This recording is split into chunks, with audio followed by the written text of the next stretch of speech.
শোনাবো, ও শোনাবো। কি হলো? বলছি একটু তরকারি নিয়ে আয়, মাল খাবো। কি হলো রে, তোকে যে তরকারি আনতে বললাম খালি হাতে কি করে মারাইতেলি?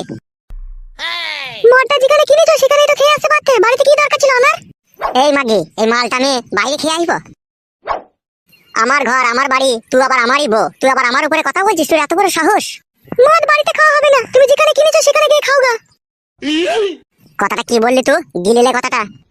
তুমি আমাকে কি ভয় দেখাচ্ছ নাকি? ওক টোক টোক টোক টোক টোক টোক টোক টোক টোক। কি বলছিল? কেলা চুরি মাগিয়ে বলে বল, খান কি? মাতলামি করবো বাইরে গিয়ে, ঘরের ভিতরে কোনো মাতলামি করবো না বলে দিলাম তোমাকে আমি। এই গুড মারানি মাগি, তোকে আমি তরকারি আনতে বললাম, তো আনলি না গেল খান কি? হারাম ছাই পাশ গিলছো, বাইরে খেয়ে আসতে হয় ওসব, ঘরের ভিতরে কি দরকার এসব খাওয়া?